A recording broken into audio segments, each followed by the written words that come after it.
Bismillahirrahmanirrahim. Talim kita tamatan hari ini bab 2.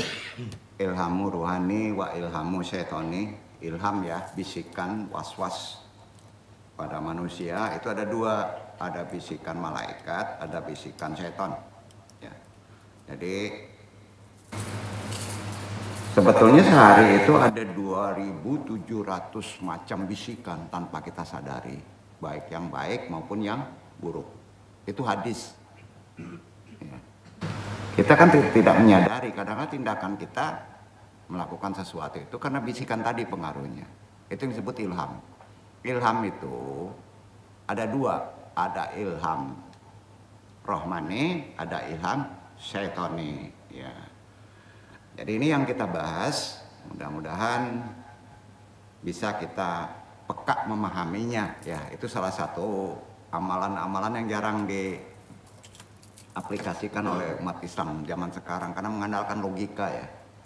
Padahal dalam hidup ini selalu ada bisikan. Assalamualaikum warahmatullahi wabarakatuh. Seperti biasa sebelum kita talim, kita kuatkan kembali keislaman kita dengan syahadatain, sholawat, istighfar. Kita kuatkan ruhani kita dengan talqin zikir, tentunya ditujukan hanya kepada Allah. Dengan niat ridha Allah. Kita lafazkan sama-sama ikhwan. Asyhadu alla ilaha illallah wa asyhadu anna Muhammadur Rasulullah. Salawat. Allahumma sholli ala sayyidina Muhammadin nabi ummi wa ala alihi wa sahbihi wa sallim. Istighfar 3 kali. Astaghfirullahaladzim, astaghfirullahaladzim, astaghfirullahaladzim. Doa marifat. Ilahi anta maksudi warid loka matlubi atini mahabbataka wa marifataka. Zikir toharo la ilaha illallah 3 kali, arahkan ke kepala, bersihkan. La ilaha illallah. Ulang. La ilaha illallah. Ulang. La ilaha illallah. Thayyibah, talqin zikir, nafi isbat, arahkan ke hati.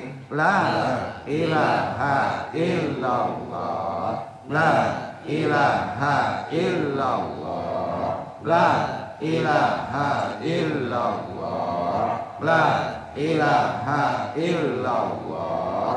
La ilaha illallah.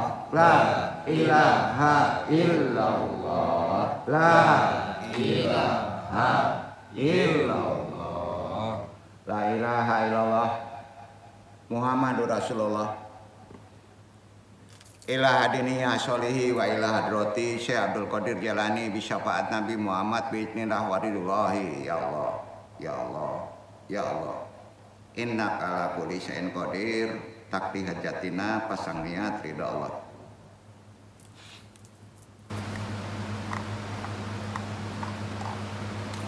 Pakhususan Abarohi Nur Jawaharul Muhammadin, khususon Nabi Yunaka Muhammad sallallahu alaihi wasallam.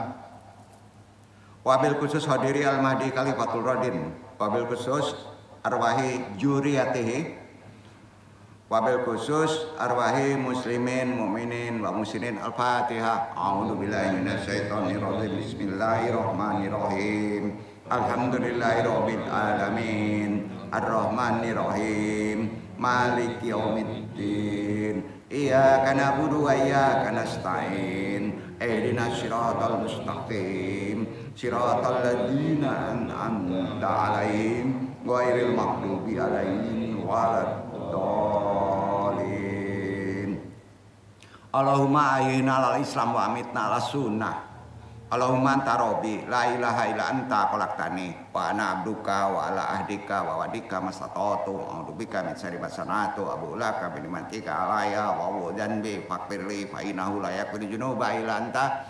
Allahumma ya qadiyal hajat, Allahumma ya kafiyal muhimat, Allahumma ya dafiyal baliyat, Allahumma ya rafi'u darajat, Allahumma ya syafi'al amrat, Allahumma ya mujibad da'wat, Allahumma ya arhamar rahimin. Allahumma inna nas'aluka selamatan fidin wa afiatan fil jasadi wa jadatan fil ilmi wa barakatan fil rizqi wa taubatan qoblal maut wa rahmatan indal maut. Allahumma hawin alna absarkatil maut wa najata minan nari wa afadal hisab. La haula wala quwata illa billahil aliyil azim. Alhamdulillahirabbil alamin. Jazakumullah khairan katsirah. Alhamdulillahirabbil alamin. Na ilahil ma'hud wassalatu wassalamu li ayasiri hayatil wujud wa ashabil ajami li kulli maujud sholatan tutafi qulubinal iman wa biha biunal Qur'an wa biha biunal Qur'an wa biha biunal Qur'an wa tutuhalana biha nur jannat wa nur nari wa nur najari ila wajhikal karim subhanaka ilmalana ila ma'lam tanah inaka antal alimul hakim rabbi syrah sadri wa yassir amri wa hludatan lisani yafqahu qawli. Ya Allah ya Rabb, mudah-mudahan pentaklim maupun yang ditaklimi bisa memahami dan bisa mengamalinya dan Allah meridhonya. Amma ba'du, langsung saja ke risalah. Hadirin yang berbahagia, pada kesempatan ini andung sebagai pentaklim, tajuk taklim kita bahas tadi sudah disebutkan ilham rahmani dan ilham syaitoni. Kita tamatkan di bab kedua ini.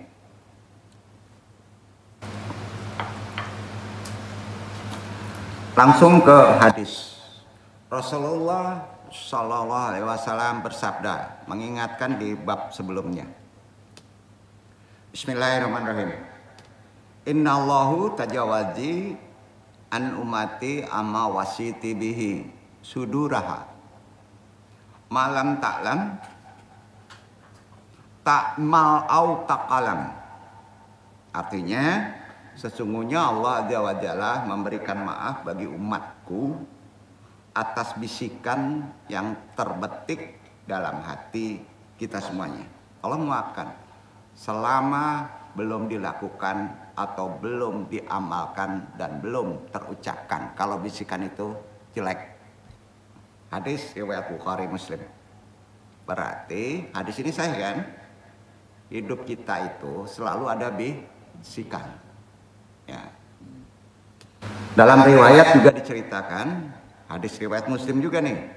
An Abi Hariyata, Abu Hurairah. Qala ja'an nasum min ashabin Nabi sallallahu alaihi wasallam fasa'aluhu inna nazidu fi anfusina ma yata'ajumu ahidina an yatakalama bihi. Qala waqad wajadtanamuhu. Qalu na'am. Qala daka sarihul liman. Dari Abu Hurairah radhiyallahu anhu, beliau berkata, beberapa orang sahabat Nabi SAW datang kepada Nabi lalu bertanya, sesungguhnya kami merasakan sesuatu dalam hati kami yang masing-masing kami menganggap dosanya besar bila diucapkan. Beliau SAW bertanya, apakah kalian merasakannya? Sahabat menjawab, iya. Lalu Rasulullah bersabda, itulah keimanan yang nyata. Hadis riwayat Muslim. Jadi gini maksud ini. Orang yang punya iman bagus untuk melakukan sesuatu seperti ada penolakan, tidak mudah diucapkan. Orang yang memudahkan ucapan-ucapan kasar dan kotor, nyeplos, ya. Indonesia rakyat semuanya tolol katanya. Ah, itu imannya nggak ada itu. Yang ada bisikan syaitan aja tuh. Walaupun dia rajin sholat. Kemana ngaji ini? Itu maksudnya. Jadi mengukur orang itu bisa dilihat dari perbuatan dan ucapannya. Mengukur iman tuh. Ini hadis riwayat Muslim. Itu hadis semuanya. Jelasnya juga Allah berfirman. Perkara bisikan. Jangan disepelekan. Ini ada amalan untuk menguatkannya. Maka bisikan jelek itu mudah sekali untuk dihontal dengan bisikan baik. Ya. Allah berfirman di Quran surat Al-Qasas ayat 7, berarti diamalkan, dibaca Iwan.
Wa auhayna ila ummi Musa an ardi wa iza khifti alaihi fa alqihi fil yammi wa la takhafi wa la tahzani inna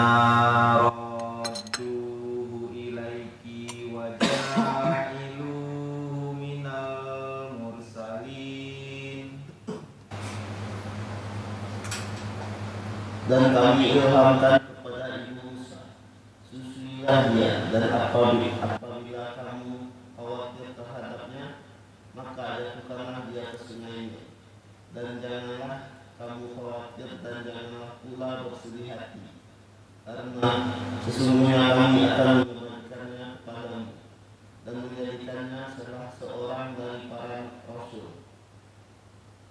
Ini sebetulnya amalan ini letaknya pada kaum Hawa, ibu-ibu. Kalau soal kepekaan bisikan namanya al-katir, itu bukan di laki-laki. Karena laki-laki itu kebanyakan asbab, logika. Perempuan mengandalkan rasa. Maka rasa itu kan lebih cenderung berada di ruhani, peka. Ya. Al-Firman ini sandarkannya kemana? Bukan nabi. Ya, bukan orang biasa. Ibu Nabi Musa, betul kan? Susui. Nah, sekarang ibu-ibu, ada ibu-ibu kan? Nah, alhamdulillah. Nasihat anu gini, pernah nggak ngedengar bisikan? Nah, kan susah tuh. Bisikan itu bisa diamalkan supaya timbul. Ya, itu bukan insting. Itu bisikan ada dua. Di badan kita itu di samping ada korin, ada disebut Ruhul Kudus. Kata Quran Ruhul Kudus itu malaikat Jibril ada ngebisikin. Ya, itu Ruhul Kudus. Laki-laki juga bisa itu dibisikin ya sama Ruhul Kudus. Jadi nanti kalau ada anak bandel jangan ngikutin taklid buta Quran ini ya. Ayat ini udah taruh di keranjang, palitkan di batang arau, matilah dia kalau begitu ya. Benar kan? Arti kata bisikan itu ada untuk melakukan sesuatu. Orang yang beriman kalau akalnya untuk wanita ya, kadang-kala melakukan sesuatu itu tidak mengandalkan asbab kalau perasaannya kuat. Ya, nanti ada amalannya, baik untuk kaum Adam maupun kaum Hawa. Ya. Jadi sebetulnya perempuan itu begini Pak, jangan ditipu Pak, jangan. Kalau dia lagi nyusui anak, ya pergi ke pasar, itu ada bisikan ngocor aja tuh susu, bener nggak airnya? Cepet ibu-ibu tuh pulang, entah zaman sekarang, bener nggak? Makanya kalau bapak-bapak ke ibu-ibu sebaiknya jujur, saya pergi ke kantor, ini enggak nih. Selingkuh pula, nggak enak tuh rasa di perempuan. Seperti ada bisikan, itu mainnya korin tuh, itu bisikannya korin. Ya. Kalau bisikan Allah itu pasti sandarannya ke agama. Nggak apa-apa, yang penting dikasih hak saya. Mau 10 kayak mau 3 bodoh ting gitu. Nah, nggak ada yang tahan tuh. Benar nggak? Para mujahid menafsirkan dari ayat tersebut, membisikkan di hatinya itu ilham namanya. Jadi Ibu Musa itu bukan wahyu, ilham. Kalau orangnya bukan beriman, nah, dapat ilham juga. Namanya maunah. Apa namanya? Maunah. Ya. Sama laki-laki gitu juga. Ya. Kalau itu mulia banget seorang wali, seorang ahli agama, namanya Al-Khatir. Itu langsung dilakukan tuh. Al-Khatir namanya. Itu insya Allah nanti untuk bahas di selesai ini. Amalan-amalan Al-Khatir. Menolak amalan-amalan jeleknya. Dari setan. Ada penolakannya. Jadi kita harus bisa membedakannya. Jadi bisikan di hati itu namanya ilham. Kita anggap aja ilham ya. Sebagaimana diilhamkan kepada Ibu Musa, hanyutkan bayi Musa ke sungai Nil. Juga kepada, ini keren, Nabi Ibrahim. Ini Nabi nih, itu wahyu namanya kalau ke Nabi. Menyembelih putranya Ismail. Bayangin, Nabi Ibrahim itu yakinannya begitu kuat dari mana? Mimpi. Benar kan? Mimpi. Mimpi suruh motong, langsung dipotong kan? Nah, kalau kita mimpi, jangan dulu dipraktekin, karena kita nggak derajat Nabi. Anda taunya ditanyain tak doang tafsir mimpi, ambo begini, andung juga nggak bisa, karena sudah terputus. Mimpi itu tidak bisa dijadikan hujah, tidak bisa dijadikan penentuan dalil atau hukum, nggak bisa. Yang bisa ditentukan dalil dan hukum adalah wahyu Al-Quran. Sampai Pak, ambo dapat wangsit makan babi, boleh katanya. Itu gila orang tuh, nggak boleh tuh. Jadi nggak ada lagi, itu udah tertutup ya. Kenapa kita tidak dikasih ilham yang menjadi dalil? Karena Quran agama kita sempurna, sudah tinggal buka aja bukunya. Kenapa orang nggak ada yang peka dengan ilham lagi? Kenapa orang nggak ada yang peka dalam perasaan lagi? Karena kita sudah disempurnakan dengan Quran. Jadi kalau kita mau nanya sesuatu, bukan kita nggak sempurna. Gini, maksudnya gini. Umat Muhammad akhirul zaman itu dimuliakan Allah. Sangat mulia dari umat-umat dulu. Karena apa? Karena kita sudah sempurna. Tinggal baca. Jadi nggak ada lagi orang yang peka dalam bisikan ruhani, sama ya. Jadi jangan dikejar-kejar ini. Jadi kalaupun dapat ilham, yakin kita itu sifatnya person, sifatnya untuk pribadi, ya. Nah, biasanya zaman sekarang itu datangnya dari Ruhul Kudus, ruh yang suci. Jadi pengertian Ruhul Kudus jangan disamakan dengan kaum Kristiani, itu beda. Ruhul Kudus yang ada di Al-Quran adalah itu malaikat Jibril, Ruhul Amin, malaikat Jibril itu ada. Dan dia sengaja turun, tidak nempel, turun tuh, ya. Jadi itu yang mesti antum jabarkan secara lebih jelas. Nah, kalau di Nabi Ibrahim disuruh menyembelih putranya Ismail, Imam Nawawi beliau berkata, yang dimaksud dengan wahyu pada ayat menurut jumhur ulama juga adalah ilham. Ayat yang di atas tadi kepada Ibu Musa, dan mimpi ketika tidur wahyu kepada Nabi Ibrahim alaihissalam. Dan keduanya disebut tetap sama hakikatnya, ilham juga wahyu. Tetap wahyu. Ya. Syarah Syahih Muslim bab 3 ayat 6. Tapi bahasanya tidak boleh kita mendapat wangsit. Wangsit itu bahasa Sangsekerta artinya wahyu. Banyak nggak di Mbah Google itu? Ambo dapet wangsit doso, berarti antum nabi. Nggak boleh itu. Ya. Sebagaimana wahyu ilham diterima oleh Rasulullah SAW dengan perantara malaikat Jibril. Dan bisa langsung. Yang paling berat kemarin udah dibahas. Kalau terdengar oleh sahabat geremencing. Kalau orang yang karomahnya tinggi itu bisa menggunakan yang seperti binatang. Cuit. Gitu. Ya, taklid aja deh. Ada ilmunya itu. Menandai. Kalau peka, dia lakukan atau tidak dilakukan. Harus tahu itu. Jadi beliau berpendapat sesuatu di hatinya tanpa mendengarkan suara malaikat, sebagaimana hadis diriwayatkan oleh Jabir bin Abdullah. Rasulullah SAW bersabda, Inna ruhul qudsi nafata fi rawaina nafshanan lan tamuta hatta tastaufi rizqaha fattaqullaha wa ajmilu fit talabi. Sesungguhnya Ruhul Kudus itu Jibril membisikkan di hatiku, kata Nabi, bahwasannya sebuah jiwa tidak akan mati kecuali setelah disempurnakan rizkinya dan ajalnya.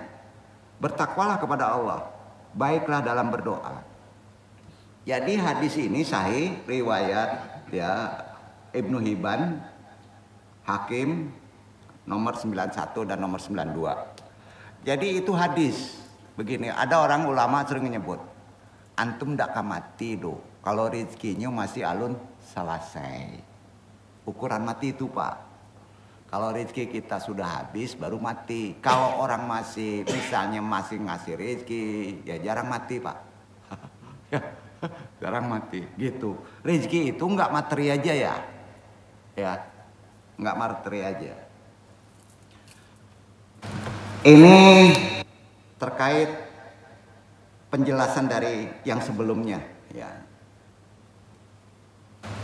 Ketika Rasulullah dalam keadaan tidur, sebagaimana hadis diriwayatkan Abdullah bin Abbas, Rasulullah bersabda, istiqaztu dahta liliatin fasallaitu mastata'ata summa galabanin nuwasu wattaqaltu alaya amura fa'ida robi fi asani suratin faqala ya Muhammad tadadriri bima tahajul malaikatu.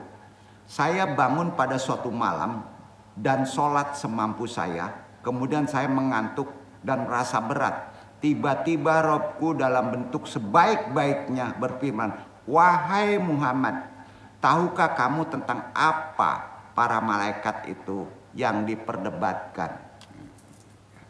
Malaikat perdebat aja dimimpikan sama Nabi, ada itu. Hadis riwayat Tirmidzi. Jadi jelas kalau Nabi itu mimpi namanya wahyu. Kalau kita mimpi namanya penuh memori. Banyak pengana, takut kehilangan. Mimpinya itu disusupi oleh Al-Qarin, setan. Ya. Dengan begitu kita paham, hadis tadi menegaskan bahwa Rasulullah SAW menerima ilham dalam tidurnya disebut wahyu. Tanpa perantaraan malaikat. Tidak langsung. Umumnya kalau dalam keadaan tidak sadar, itu kalau manusia biasa Jibril. Kalau Nabi umumnya langsung Allah. Paham ya? Itu perbedaannya. Jadi nggak ada Allah tuh langsung ke manusia, nggak ada. Karena cetakan tubuhnya yang bisa langsung adalah hanya Rasulullah SAW. Ya, Nabi Musa aja pengen lihat Allah gimana Pak? Lihat aja gunung tuh, hancur nggak? Pingsan Musa. Begitu mulia tingginya, Sultan daripada yang maha besar. Karena itu bukan termasuk wahyu dari balik tabir yang hanya terjadi ketika terjaga. Kalau misalnya kita dalam keadaan sadar, ya itu juga sering dapat ilham, tapi namanya di balik tabir. Kemarin sudah ngebahas. Ada orang-orang seperti, jangan lakukan gitu. Ada seperti ada bisikan gitu. Ya, misalnya ada duit, ketemu di jalan, jangan ambil. Selamatkan aja, kita serahkan kepada yang berhak. Ya, ada orang yang kayak begitu. Ya. Ketika Allah Subhanahu Wa Taala berbicara dengan Nabi Musa atau dengan Rasulullah SAW pada malam Mi'raj, dan yang dilihat oleh Rasulullah SAW dalam tidur tersebut bukanlah malaikat, tapi Masya Allah, ya. Jadi Allah itu berhak memperlihatkannya itu di Nabi. Jadi itu tidak bisa diperdebatkan. Karena beliau sendiri mengatakan melihat Tuhannya, ada di hadis. Itu Rasulullah. Sehingga tidak mungkin dianggap wahyu dalam mimpi lewat malaikat. Karena kalau mimpi itu pada manusia tidak bisa disamakan begitu. Dengan demikian, maka jelaslah yang diterima Rasulullah SAW adalah wahyu secara langsung. Jadi ada perbedaan antara wahyu yang berupa kalam pembicaraan dengan wahyu yang berupa ilham.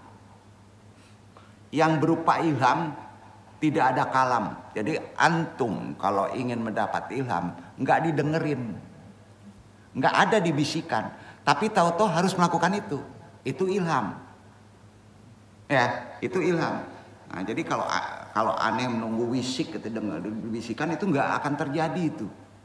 Karena telinga kita secara materi itu nggak mampu mendengar bisikan-bisikan daripada wahyu, nggak mampu. Ya, nggak kuat. Ya, alamnya beda, resonansinya berbeda. Ya. Yang paling berat yang diterima oleh Rasulullah sampai terdengar oleh sahabat adalah germencing lonceng. Itu ada di Quran. Itu sahabat mendengar juga. Sampai Nabi minta diselimutin kan oleh istrinya Aisyah. Ya. Terkadang bisa terdengar oleh para sahabat. Jadi wahyu berupa kalam juga hanya bisa terjadi ketika terjaga. Karena seorang yang tidur tidak bisa mendengar dan memahami suara. Adapun wahyu berupa ilham hanya berupa perasaan dalam hati, ya, yang tidak diisyaratkan, harus ada suara yang didengar. Ini bisa terjadi pada saat terjaga, juga bisa terjadi pada saat tertidur. Karena seseorang bisa saja memahami apa yang pernah terjadi dalam mimpinya ketika tidur. Itulah sebabnya mimpi seorang nabi juga termasuk wahyu yang harus diterima dan harus diimani oleh kita dan harus diamalkan sebagaimana yang dilakukan oleh Ibrahim ketika bermimpi supaya menyembelih putranya Nabi Ismail alaihissalam. Kita dasari dulu karena ini ibadah. Quran surat Asy-Syafa'at surat 37, 102, 103, 104, 105, 106. Dibaca ikhwan. Disimak ya, ini ada ayat-ayat yang tersembunyi yang perlu kita amalkan.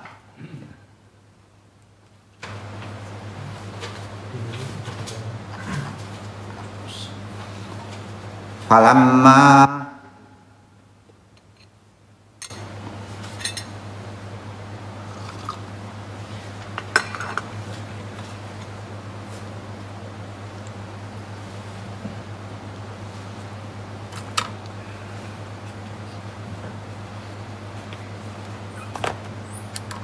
Falamma balagha ma'ahu sa'ya qala ya bunayya inni ara fil manami anni asbahuka fanzur maza tara qala ya batif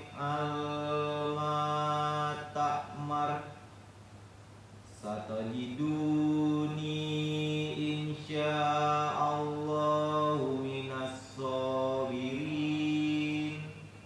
Falamma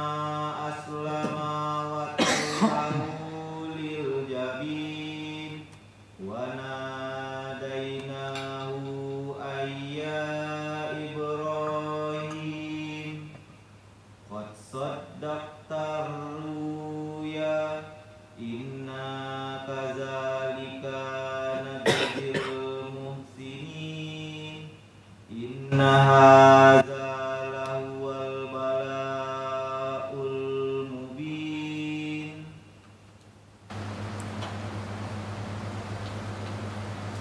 Maka tak kala anak itu sampai pada umur Samud berusaha bersama-sama Ibrahim. Ibrahim berkata, "Hai anakku, sesungguhnya aku melihat dalam mimpi bahwa aku menyembelihmu. Maka pikirkanlah apa pendapatmu." Ia menjawab, "Hai bapakku, kerjakanlah apa yang diperintahkan kepadamu. Insya Allah kamu akan mendapati termasuk orang-orang yang sabar." Tak kala berdua dalam kesalahan diri dan Ibrahim membalikan anaknya atas pelipisnya. Dan kami panggillah dia, "Hai Ibrahim, sesungguhnya kamu telah membenarkan mimpi itu. Sesungguhnya demikianlah kami memberikan balasan pada orang-orang yang berbuat baik. Sesungguhnya ini adalah suatu ujian yang nyata." Ibnu Abi Asim, ini ada amalan ya. Ayat tadi ada amalan. Bapak-bapak punya anak yang belum berkeluarga, sulit dapat jodoh. Bapak-bapak misalnya punya anak laki-laki, sulit dapat kerja, sulit dapat jodoh. Oh amalannya, ini Quran nih. Oh enggak nih. Gini, kalau anak itu sudah dikekah, itu udah lunas bapaknya.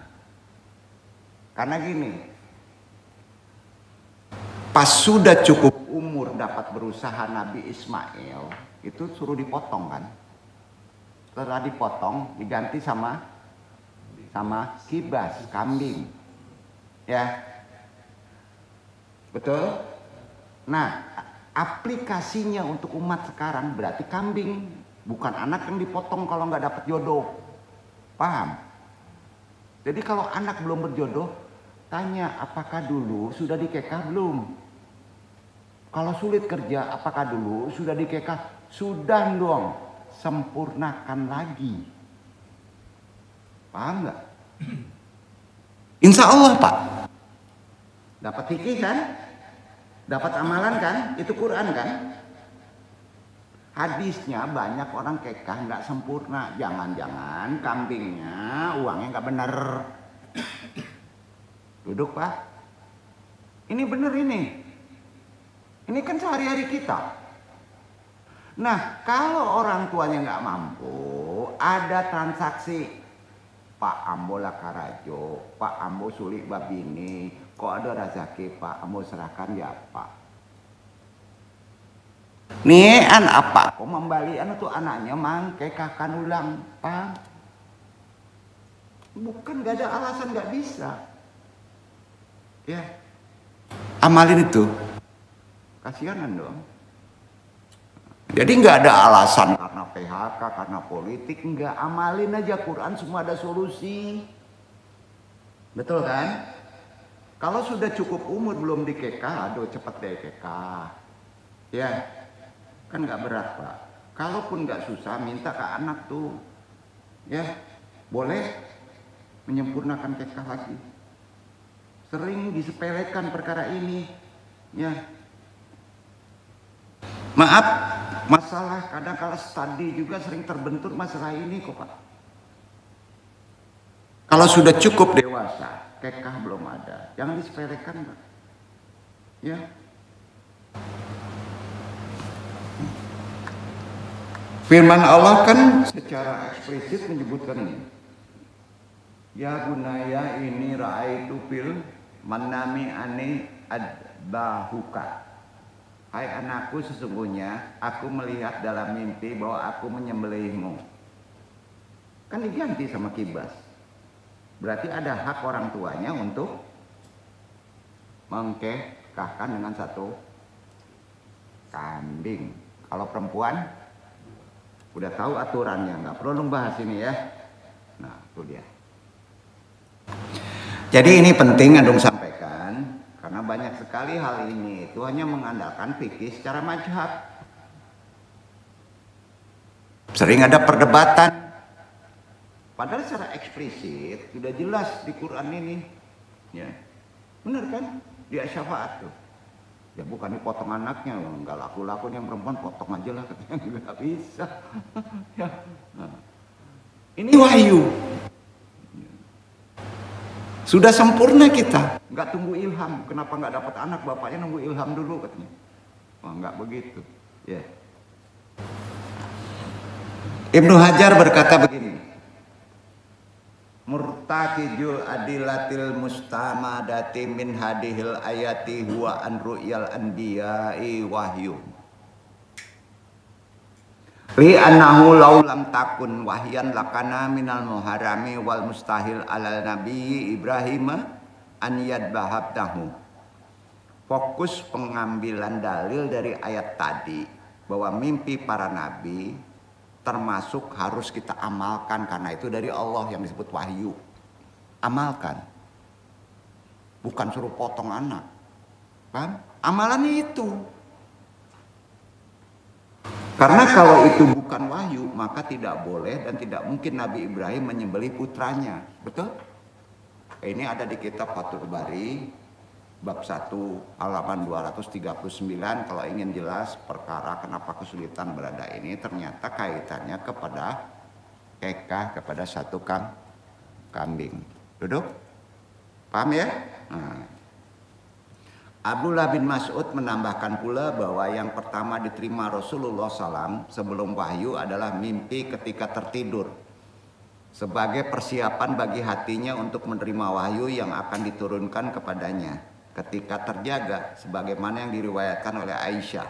Rasulullah juga berkata, kan awalu ma'bada bil wahyu ala Rasulullah SAW ru'ya silahatin fi nawahihi takanalaya lumu ilaika kadawil fijri. Yang pertama kali menjadi permulaan wahyu kepada Rasulullah adalah mimpi yang baik ketika tidur. Beliau tidak bermimpi kecuali datang seperti cahaya subuh. Hadis riwayat Bukhari. Ya. Mimpinya seperti cahaya subuh. Dengan demikian maka disepakati bahwa mimpi para nabi adalah wahyu dan sudah tertuang di hadis. Dan kita tinggal baca saja. Itu gunanya taklim karena kita malas buka-buka hadis. Hadis itu susah. Bisa terkecoh kita. Ada Dais Doib, ada Hasan, ya kan? Nah, juga termasuk wahyu dari Allah Subhanahu wa Ta'ala itu. Ilham untuk selain Nabi bisa juga mendapatkan ilham, baik ketika sadar maupun lewat mimpi kita dapat. Dalil yang menunjukkan kemungkinan selain Nabi mendapatkan ilham diantaranya selain Nabi nih, namanya ilham. Firman Allah Subhanahu wa Ta'ala Al-Anfal surat 8 ayat 29 itu dia. Baca itu. Jadi ilham itu ada di Quran, bukan dari hadis. Ya.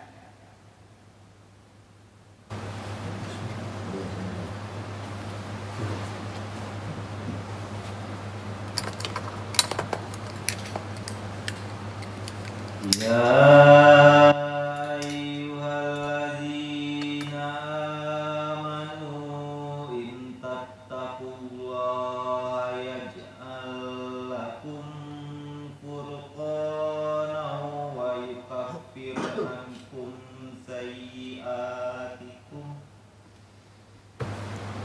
wa yukaffir ankum sayyi'atikum wa yaghfir lakum wallahu dzul fadlil azim. Hai orang-orang yang beriman, jika kamu bertakwa kepada Allah, niscaya Dia akan memberikan kepadamu Furqan dan menghapuskan segala kesalahan-kesalahanmu dan mengampuni dosa-dosamu, dan Allah memberi karunia yang besar. Nah, nong tafsirkan Furqan itu ilham.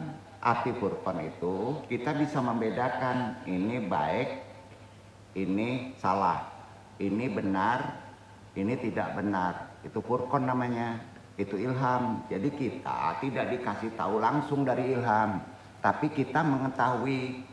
Sayangnya di zaman sekarang kita terabas tuh. Ya, karena berpikir materi. Udahlah, yang penting ada duit. Semuanya serba duit, maka selesai urusan. Salah tuh. Ya, paham ya? Nah, jadi namanya apa?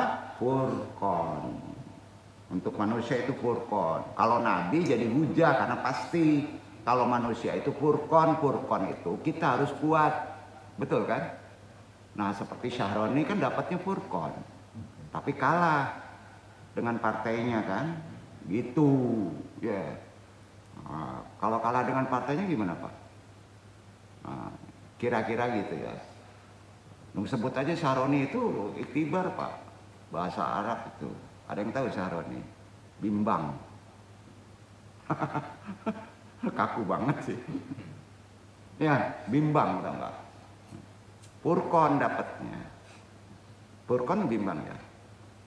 Mau ngomong benar, nah, akhirnya ngomong salah.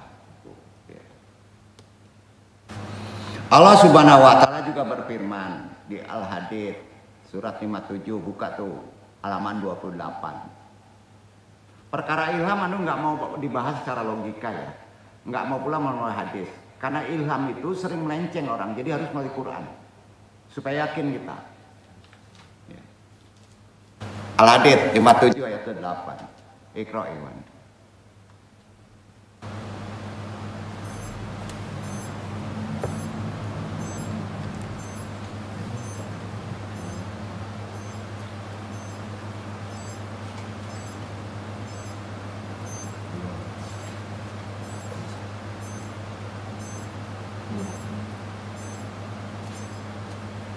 Ya ayyuhalladzina amanu taqullaha wa aminu bi rasulihi yu'tikum kiflaini min rahmatihi wa yaj'al lakum nuran tamsuna bihi wa yaghfir lakum wallahu ghafurur rahim. Hai orang-orang yang beriman, bertakwalah kepada Allah dan terimalah kepada Rasul-Nya. Niscaya Allah memberikan rahmat-Nya kepadamu dua bagian dan menjadikan untukmu cahaya yang dengan cahaya itu kamu dapat berjalan dan Dia mengampuni kamu. Dan Allah Maha Pengampun lagi Maha Penyayang. Tadi kan ditunjukkan ilham itu furqan, tapi sering ragu, ya kan? Karena hanya dikasih tahu jalan benar, jalan tidak benar kan? Zaman sekarang sering kalah, udah dapat ilham, ya kita sering ke jalan yang salah, padahal tahu itu salah, iya kan? Untuk kuatnya harus nyontoh sunnah Rasul. Maka antum akan dapat cahaya. Itu maksud Quran. Itu terkait dengan ilham. Jadi firman Allah tadi menjadikan untukmu cahaya kalau antum sering mencontoh idola kita. Idola kita siapa? Jokowi? Bukan. Idola kita siapa? Bukan Jokowi. Ya, bukan. Ya. Idola kita Rasulullah SAW. Ya. Jadi contoh Rasulnya. Mencontoh Rasul juga harus ada pinter. Mencontoh Rasul pada umurnya. Kalau umur kita 17, contoh 17. Ya, betul kan? Kalau umurnya 60, contoh 60. Umur kita 17, contoh 60. Betapa antum? Ya kan? 17 contoh Nabi dagang. Ya kan? Nabi dagang. Ya. Jadi ukuran idola yang paling tepat. Insya Allah dapat cahaya nurun. Orang yang telah mendapatkan Al-Furqan dari Allah, menguatkan dirinya dengan mencontoh idolnya kepada Nabi, akan memiliki ilmu dan petunjuk. Jadi nggak bisa mengandalkan Furqan aja. Ya, kalau masih katrak, benar atau salah, benar atau salah, langsung kita mencontoh Rasul. Ya, nah, berarti kita harus melihat hadis. Berarti kita harus tanya kepada ahlinya. Terusnya ahlul hadis. Karena Al-Furqan tersebut hanya dikhususkan kepada siapa yang takut kepada Allah saja. Orang yang kuat dengan langsung Furqan adalah kalau dia takwanya tinggi banget. Ya. Nah, merupakan pemberian dari Allah, itu disebut dengan katir, bisikan katir. Ya. Yang tidak bisa dicari dan dipelajari, tahu-tahu dia melakukan dan pasti benar. Itu mulia derajatnya. Jadi banyak sekali hadis menjelaskan dan menjabarkan makna Furqan. Di antaranya hadis yang diriwayatkan oleh Abi Malik Al-Ansari. Rasulullah bersabda begini, as-sholatu nurun, was-sadaqatu burhanun, was-sabru nurun, wal Qur'anu hujatun laka awal alaika. Sholat itu sebagai petunjuk, minta tolonglah dengan sabar dan sholat. Nurun. Ya. Sedekah sebagai bukti. Setelah sholat pasti kita sedekah. Bukti bahwa kita berhasil sedekah. Ya.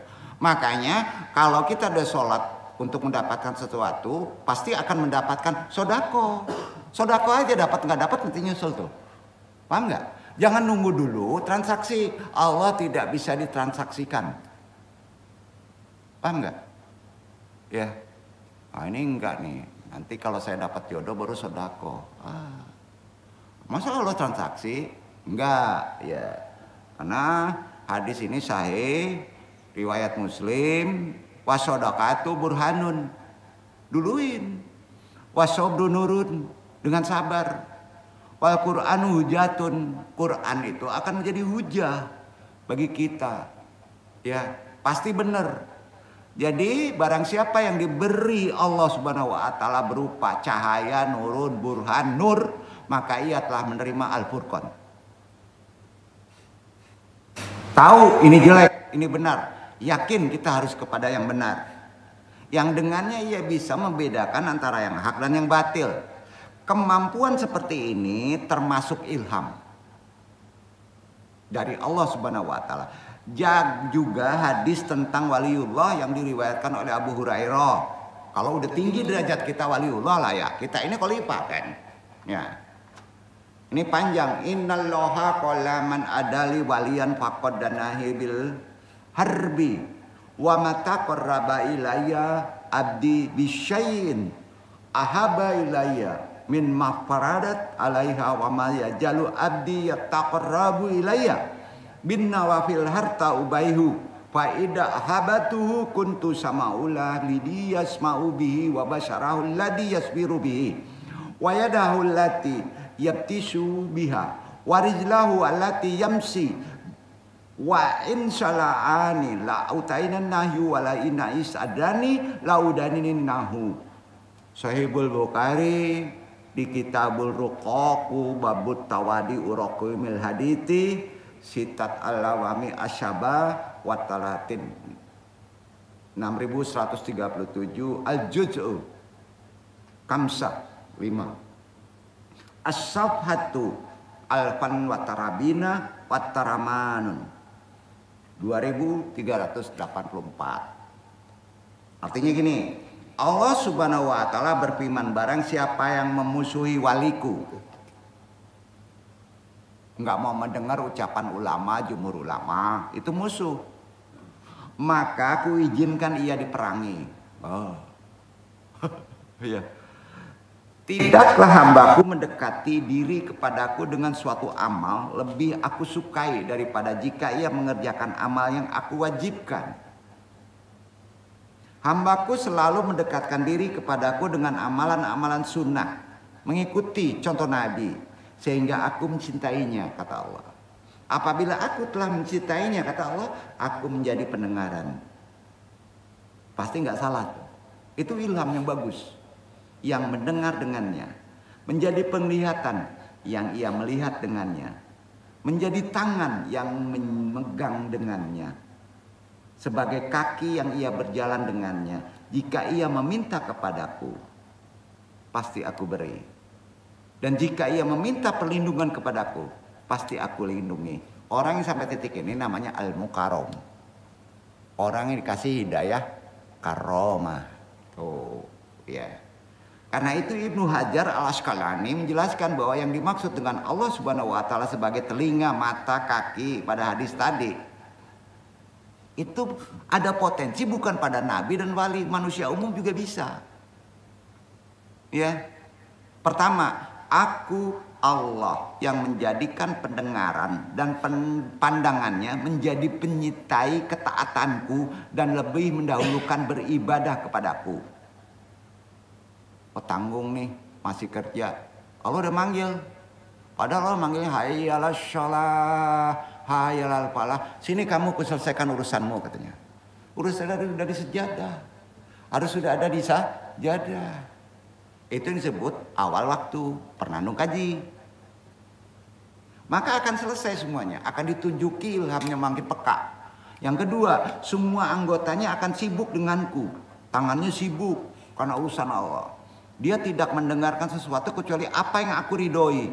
Tangannya pasti ridho, telinganya ridho, mulutnya pasti ridho, ciumannya juga ridho, dan tidak memalingkan pandangannya kecuali untuk apa yang aku perintahkan. Ya, jadi ditata sama Allah badan kita, ya. Dan itu potensinya ada di kita, ya, bukan memberatkan. Ketiga, aku akan memenuhi semua keinginannya. Dengan begitu akan dikabulkan doanya yang dicapai lewat pendengaran penglihatannya. Keempat, aku yang akan menolongnya pada pendengarannya, akan menolong penglihatannya, akan menolong kaki tangannya menghadapi musuh-musuhnya. Itu udah sultan. Yang kelima, aku akan menjaga pendengarannya sehingga tidak akan mendengar sesuatu kecuali apa yang aku perbolehkan untuk mendengarnya. Jadi tidak akan mendengarkan yang aneh-aneh, tidak akan mendengar gunjing. Tahu-tahu digeser aja orang teh. Ya, bukan langsung jadi hobi, ya kan? Ya udah diatur sama Allah. Ya itu keenam. Jadi keenam itu mereka tidak mendengar kecuali namaku, tidak melihat kecuali ayat-ayatku. Kedua, makna ini yang menjadi pendapat Al-Faqihani Ibnu Hurairah tadi di hadis. Yang ketujuh, menunjukkan cepatnya terkabul doa, berhasil usahanya. Ini disebutkan oleh kata hadis, semua makna ini tidaklah bertentangan. Ini ada di kitab Fathul Bari juz 14 halaman 128 sampai 129, silahkan baca itu kitabnya. Anu udah simpulkan aja, kalau baca kitabnya pasti males, tebalnya minta ampun. Ya, karena pada intinya dengan ketaatan kita sebagai hamba Allah akan mendapatkan ilham, insya Allah. Ya, akan menjadi telinga, mata, kaki, semua diurus sama Allah, diatur Allah. Jadi hadis menjelaskan juga tentang fadail Umar bin Khattab. Kita jelaskan sambil tutup kaji nih. Kita contoh kepada sahabat, bukan Nabi. Ya, Rasulullah SAW sampai bersabda kepada sahabat Umar, qad kana yakunu fil umami qablakum muhadatuna fa in yakun fi ummati minhum ahadun fa inna Umar bin Khattab minhum qala Ibnu Wahbin tafsiru muhadatuna mulhamuna. Sesungguhnya telah ada pada umat-umat sebelummu muhadatsun. Dan kalau ada pada umatku seorang darinya, maka Umar bin Khattab lah orangnya. Ibnu Wahab berkata makna muhadatsun tadi adalah mulhamun. Arti mulhamun orang yang mendapat ilham. Jadi sahabat yang paling tajam, paling peka ilhamnya adalah Umar bin Khattab. Hadis riwayat Muslim. Ibnu Hajar dalam menafsirkan kata al-muhadat itu berkata al-muhadat dengan fathah dalnya, yaitu seorang yang benar berprasangkaannya pasti benar. Itu ilham. Yaitu orang yang dicampakkan pada hatinya sesuatu dari malaikat. Selalu ada malaikat Jibril. Makanya sekian meter, 100 meter, setan udah kabur itu ngelihat denger langkah Umar. Karena bagusnya gitu. Ya. Maka seakan-akan ada orang lain yang memberitahunya pada Umar itu. Ya. Ini bukan mengkultuskan Umar. Sahabat lain juga mulia, tapi mempunyai kemampuan yang berbeda. Kalau ditanya sahabat mana yang paling tajam ilhamnya, adalah Umar bin Khattab. Sebagian juga menafsirkan al-muhaddats dengan mukalam, yaitu orang yang dilawan bicara oleh malaikat. Jadi Umar itu mendengar ucapan malaikat. Tuh, yang bukan nabi loh Umar itu. Atau pembicaraan dalam hatinya sekalipun dia tidak melihat malaikat yang berbicara dengannya. Dalam Musnad Al-Humaid disebutkan bahwa al-muhaddats juga adalah orang yang diilhami kebaikan di dalam hatinya. Begitu juga dalam riwayat Tirmizi dari Ibnu Uyainah mengatakan yang dimaksud dengan al-muhaddats adalah al-mufabhum, orang yang diberi kepahaman. Tahu-tahu paham aja, nggak perlu kuliah, paham aja. Ini ada di kitab Fathul Bari bab 7 halaman 50. Yang ketiga dari Nawas bin Sam'an, Rasulullah bersabda. Begini sabdanya. Kita baca ya supaya lebih jelas. Innallaha azza wa jalla daraba matal siratal mustaqiman ala kana fayi siratil surani lahumma ababun mufattahatun wa alal ababi suturun wadida yada'u ala sirati wadain yada'u min fawqihi wallahu yad'u ila darai salami wa yadahi man yasha'u ila siratil mustaqim fal aqwabul lati ala kana fayi siratal hudullahi la yaqalu ahadun fi hada'illahi hatta yukshafa sitrullahi walladhi yad'u min faqihi wa izrabihi azza wa jalla. Sesungguhnya Allah Subhanahu wa taala membuat perumpamaan dengan sirat yang lurus. Di sampingnya ada dua tembok yang mempunyai pintu terbuka.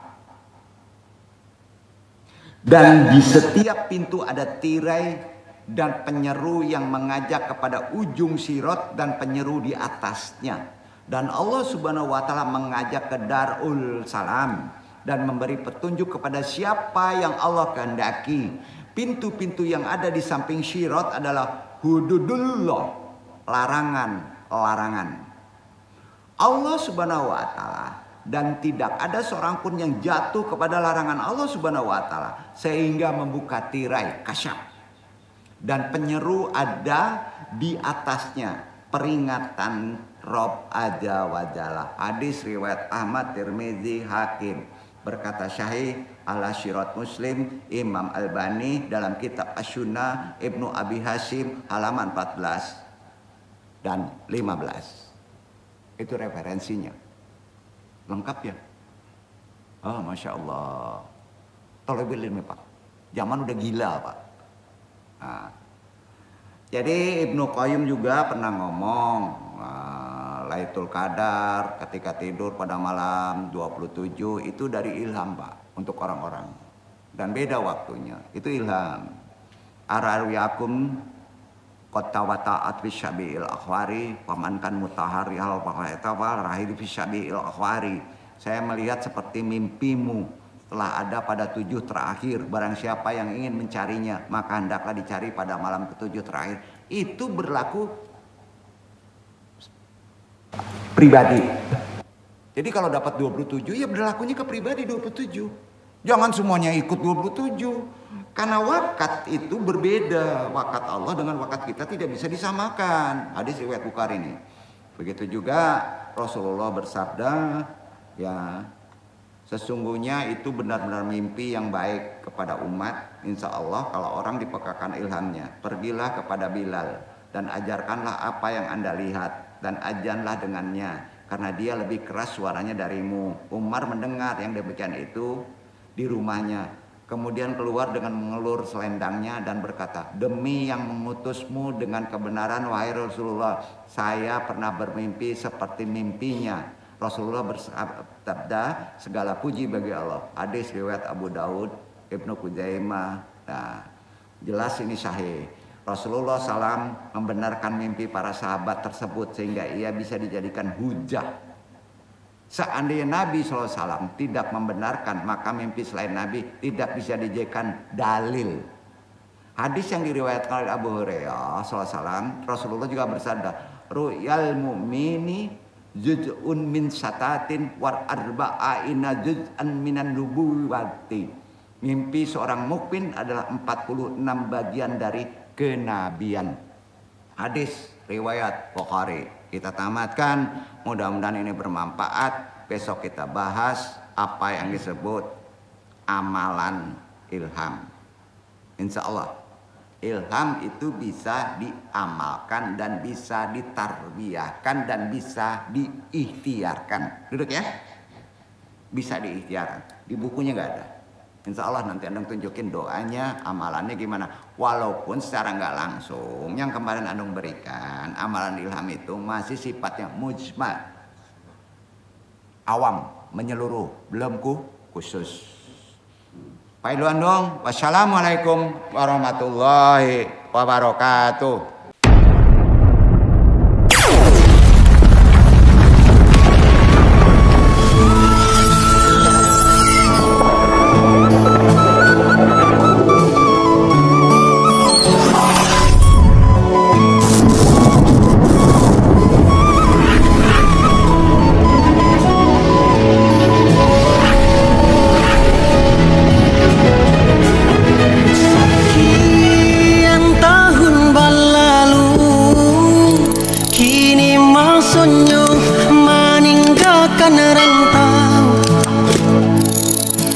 Bayang kampuang nande nai cinta